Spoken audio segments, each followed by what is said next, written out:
आनंद, सलमान भाई, एक बात समझना चाह रहा हूं। आजकल कई विचारधाराएं खुद को श्रेष्ठ साबित करने में लगी हैं, जैसे सबको अपने जैसा बनाना ही उनका मकसद हो। इसे मैं श्रेष्ठता का नियम कहता हूं। यानी जो श्रेष्ठ है वही मान्य है, बाकी सबको उसी में ढल जाना चाहिए। सलमान, हाँ, ये तो सही है। कई बार ऐसा लगता है कि कुछ लोग यही सोचते हैं, या तो हमारे जैसे बनो या खत्म हो जाओ। लेकिन तुम ये इस्लाम से कैसे जोड़ रहे हो? आनंद, देखो, मैं विरोध नहीं कर रहा, बल्कि एक तुलना करना चाहता हूं। इस्लाम में तौहीद की बात होती है, एक ईश्वर, एक संदेश। अब कई लोग इसे गलत समझकर ये सोचते हैं कि इस्लाम चाहता है कि सब एक जैसे बन जाएं, एक भाषा, एक पहनावा, एक सोच। सलमान, लेकिन असल में इस्लाम ऐसा नहीं कहता। कुरान खुद कहता है कि अल्लाह ने लोगों को अलग अलग कबीलों और नस्लों में इसलिए बनाया ताकि वो एक दूसरे को पहचान सकें। आनंद, मुस्कुराते हुए, बिल्कुल। तुमने खुद ही बात को आगे बढ़ा दी। लितारफू, पहचानने के लिए, न कि मिटा देने के लिए। इस्लाम कहता है श्रेष्ठता नस्ल में नहीं, बल्कि तकवा यानी नैतिकता में है। सलमान, सही कहा। हमारे नबी ने भी कभी अरबों की संस्कृति को दूसरों पर नहीं थोपा, बल्कि मदीना में यहूदियों, ईसाइयों के साथ एक समझौता किया था, सबको उनके तरीके से जीने दिया। आनंद, और यही इस्लामी विचारधारा को उस श्रेष्ठता के नियम से अलग करता है जहां लोग सोचते हैं कि हम ही आदर्श हैं, बाकी सब हमें अपनाएं। सलमान, मुझे अब समझ में आ रहा है, इस्लाम में एकता है, पर एकरूपता की जिद नहीं। यही कारण है कि इंडोनेशिया का मुसलमान अलग दिखता है, अफ्रीका का अलग, पर उनका ईमान एक ही है। आनंद, और यही बात सनातन दर्शन में भी मिलती है, एकं सद विप्राः बहुधा वदन्ति। सत्य एक है, उसे ज्ञानी लोग अलग अलग तरीके से व्यक्त करते हैं। सलमान, वाह आनंद, आज की चाय में तो बड़ा ज्ञान मिल गया। आनंद, और स्वाद भी, क्योंकि विविधता में ही तो असली स्वाद है भाई। इस्लाम की जड़ है तौहीद, एक ईश्वर, एक सृष्टिकर्ता। पर इसका अर्थ यह नहीं कि दुनिया में सब लोग एक जैसे सोचें, दिखें या व्यवहार करें। कुरान में कई बार कहा गया है कि अल्लाह ने लोगों को विभिन्न जातियों, भाषाओं और समुदायों में इसलिए बनाया ताकि वे एक दूसरे को पहचान सकें, न कि एक जैसे हो जाएं। कुरान 49:13। हे मानव जाति, हमने तुम्हें एक नर और एक नारी से पैदा किया और तुम्हें जातियों और कबीलों में बांटा ताकि तुम एक दूसरे को पहचान सको। यह आयत इस बात का खंडन करती है कि श्रेष्ठता किसी नस्ल, जाति, रंग या विचार पर आधारित हो। इस्लाम में श्रेष्ठता की एकमात्र कसौटी है तकवा, अर्थात ईश्वर से डर और नैतिक जीवन शैली। कोई व्यक्ति श्रेष्ठ है या नहीं, यह उसके बाह्य रूप, नस्ल, भाषा या क्षेत्र से नहीं, बल्कि उसके कर्मों और दिल की अवस्था से आका जाता है। पैगंबर मोहम्मद ने यह कभी नहीं कहा कि सबको अरबों जैसा बन जाना चाहिए। उन्होंने यहूदियों, ईसाइयों और मुशरिकों, मूर्ति पूजकों के साथ भी अहद, समझौते और शांतिपूर्ण सहअस्तित्व की नीति अपनाई। मदीना चार्टर इसका एक ऐतिहासिक प्रमाण है, जिसमें विभिन्न धार्मिक समुदायों को स्वतंत्रता और सुरक्षा दी गई। इस्लाम में दावत, संदेश देना को अनुमति है, लेकिन इकराह, जबरदस्ती को हराम, निषिद्ध करार दिया गया है। कुरान 2:256। धर्म में कोई जबरदस्ती नहीं है। इसका मतलब यह हुआ कि इस्लामी विचारधारा सत्य का संदेश तो देती है, लेकिन यह आग्रह नहीं करती कि हर व्यक्ति जबरन इस्लामी ढांचे में समा जाए। सत्य का एक ही स्वरूप नहीं हो सकता, क्योंकि अनुभूति और व्यक्तित्व में भिन्नता होती है। ऋग्वेद 1.164.46। एकं सद विप्राः बहुधा वदन्ति। सत्य एक है, ज्ञानी लोग उसे अनेक रूपों में व्यक्त करते हैं। यह मंत्र एकात्मता के साथ विचारों की बहुलता, प्लूरलिज्म को स्वीकार करता है। ऋग्वेद 10.191 उदास स्माइली। संगच्छध्वन संवदध्वन संवो मनासी जानता। एक साथ चलो, एक साथ बोलो, एक ही सोच बनाओ। ध्यान दें, यह अनुरोध है, आज्ञा नहीं। यह सामूहिकता के सामंजस्य की बात करता है, एकरूपता थोपने की नहीं। बृहदारण्यक उपनिषद 2 अप्रैल 2006 उदास स्माइली। आत्मवत् सर्वभूतेषु यह पश्यति सह पंडितः। जो सभी प्राणियों में अपने आत्मा का दर्शन करता है, वही सच्चा ज्ञानी है। यहां श्रेष्ठता की बात नहीं, समता, इक्विनिमिटी की बात है। आत्मा हर किसी में समान है, लेकिन उसके प्रकाशन के रूप अनेक हैं। छांदोग्य उपनिषद 6 अगस्त 2007 उदास स्माइली। तत्त्वम् असि तू वही ब्रह्मा है। इसका अर्थ यह नहीं कि सबको एक जैसा व्यवहार करना चाहिए, बल्कि यह कि हर प्राणी में ब्रह्मा का अंश है, उसकी पहचान उसकी शैली में। गीता 3.35 श्रेयान स्वधर्मो विगुणा परधर्मात् स्वनुष्ठिता। दूसरों का धर्म कर्तव्य उत्तम प्रतीत हो, फिर भी अपने धर्म स्वभावजन्य कर्तव्य का पालन करना श्रेष्ठ है। यह गीता का सबसे सटीक उत्तर है श्रेष्ठता के नियम को। सबको एक जैसे बनाना अधर्म है, सबको अपने स्वधर्म में स्थिर करना ही वास्तविक नीति है। गीता 4.13 चातुर्वर्ण्यम मया सृष्टं गुणकर्म विभागशः। मैंने 4 वर्णों को गुण और कर्म के अनुसार रचा। वर्ण भी गुण और कर्म पर आधारित हैं, न कि वंश या एकरूपता पर। शिव और विष्णु 2 शक्तियां, 2 पूजा पद्धतियां, लेकिन एक ब्रह्मा की अभिव्यक्तियां। रामायण और महाभारत राम और कृष्ण एक ही तत्व के 2 रूप हैं और दोनों के नैतिक आदर्श भिन्न हैं। महर्षि वाचस्पति मिश्र। धर्म बहुशाखा है पर ब्रह्मा एक, अर्थात धार्मिक रास्ते अनेक हैं, लक्ष्य एक ही है, आत्मा और ब्रह्मा का मेल। सांख्य प्रकृति में गुणों की विविधता सत्व रजस तमस सभी की भूमिका है, कोई एक सर्वोच्च नहीं। योग आत्मसंयम और समाधि हर व्यक्ति की यात्रा अलग, साधन अलग।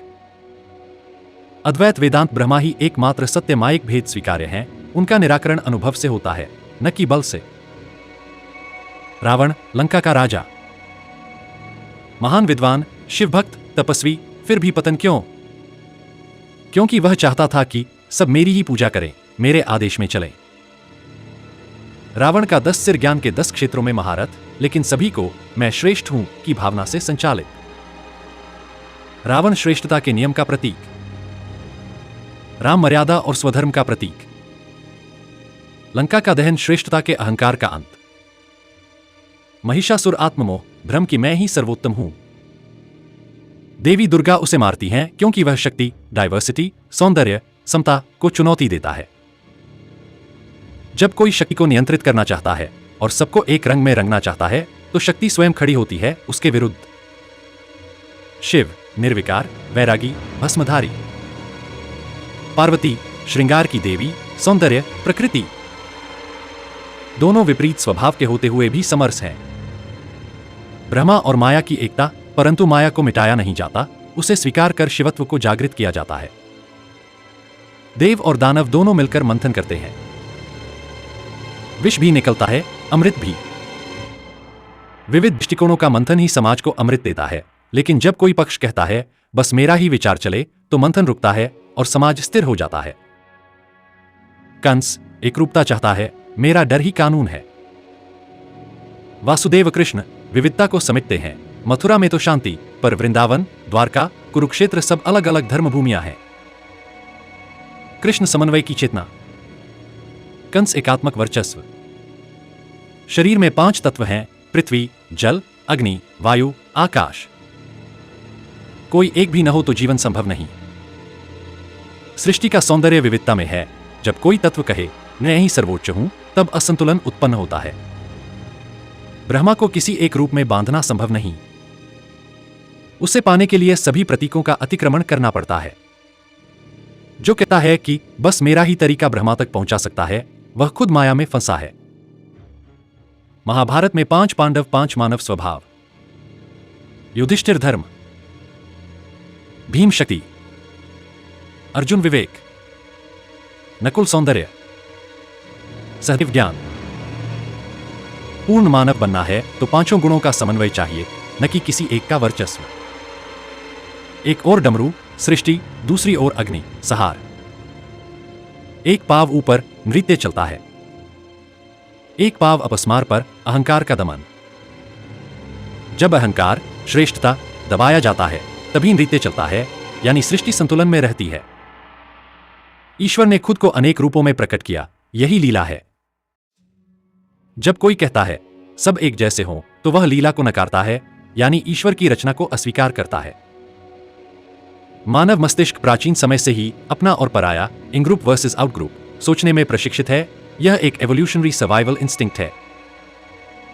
जब कोई समूह खुद को श्रेष्ठ मान लेता है, तो वह बाहरी समूह को या तो सुधारने या मिटाने का प्रयास करता है, यही सांस्कृतिक श्रेष्ठता की जड़ है।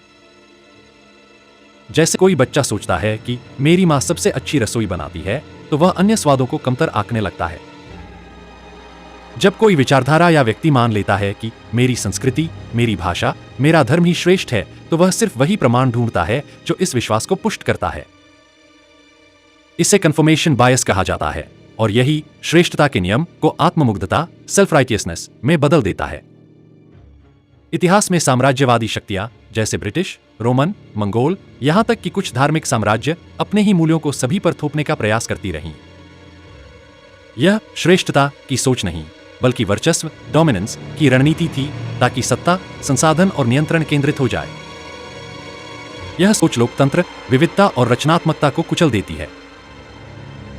आधुनिक समाजशास्त्र कहता है कि विविधता ही स्थायित्व की कुंजी है। Diversity is essential for resilience. जैव विविधता की तरह सांस्कृतिक विविधता समाज को अधिक अनुकूलनीय, अडैप्टिव बनाती है, जबकि एक जैसे बना दो मॉडल समाज को फ्रेजाइल बनाता है। जैसे एक ही प्रकार की फसल हो तो एक बीमारी से पूरी खेती बर्बाद हो जाती है। इस्लाम में दावत, आमंत्रण है, लेकिन इकराह, जबरदस्ती निषिद्ध है। लाकराहा फिद्दीन, धर्म में कोई जबरदस्ती नहीं। कुरान 2:256। अल्लाह ने विभिन्न जातियों, भाषाओं और समुदायों को बनाया ताकि वे एक दूसरे को पहचान सकें। 49:13 यानी विविधता इच्छित है। एकन सद विप्राह बहुधा वदंती, सत्य एक है, लेकिन उसे ज्ञानी लोग कई तरह से व्यक्त करते हैं। ऋग्वेद। उपनिषदों और पुराणों में विविधता को लीला माना गया है। ब्रह्मा एक है, लेकिन वह अनेक रूपों में प्रकट होता है। नीति का आधार यह नहीं कि सबको एक जैसा बना दो, बल्कि यह कि हर व्यक्ति, समूह या क्षेत्र अपने स्वधर्म, स्वभावजन्य कर्तव्य में आगे बढ़े। यह लोकतंत्र से एक कदम आगे जाकर धर्मतंत्र बनाता है, जहां हर इकाई का सम्मान उसके गुणों से तय हो, मतों से नहीं। उदाहरण: शिक्षा नीति क्षेत्र के सांस्कृतिक स्वभाव के अनुसार, कृषि नीति मिट्टी, जातीय ज्ञान और पर्यावरण के अनुसार। एकरूपता थोपने की जगह नीति, शिक्षा और मीडिया को इस तरह डिजाइन किया जाए कि सांस्कृतिक, भाषिक, धार्मिक विविधता को फलने फूलने का अवसर मिले। स्कूलों में एक ही पाठ्यक्रम नहीं, स्थानीय लोककथा, संगीत, परंपराएं भी पाठ्यक्रम का हिस्सा हों। विविधता को डिजाइन दर्शन में भी अपनाया जाए, वास्तुशिल्प, कला, फैशन आदि में। नटराज के प्रतीक से प्रेरित होकर नए नेताओं, प्रशासकों की ट्रेनिंग में अहंकार निरीक्षण को जोड़ा जाए। अहंकार के उभार को संस्थागत प्रक्रिया से रोका जाए। उदाहरण: IAS, IPS जजेस को प्रशिक्षण में आत्मनिरीक्षण, कथा संवाद और स्वश्रेष्ठता का खतरा विषय पर केस स्टडी देना। व्यापार सिर्फ लाभ कमाने का नहीं, बल्कि अपना गुण और कर्तव्य निभाने का माध्यम हो।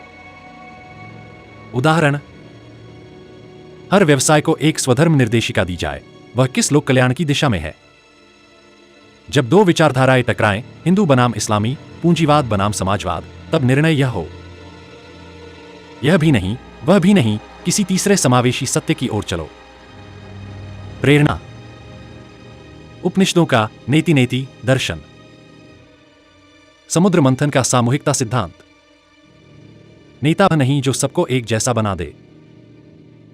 नेता वह जो हर व्यक्ति को उसकी सही भूमिका में चमकने दे, जैसे कृष्ण ने अर्जुन, भीम, नकुल, द्रौपदी को अलग अलग लीला में स्थापित किया।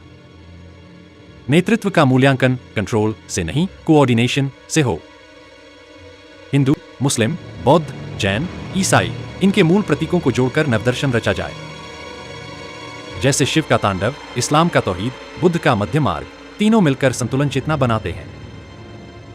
भारत में अंतरधार्मिक शिक्षा संस्थानों में प्रतीक आधारित दर्शन का कोर्स हो।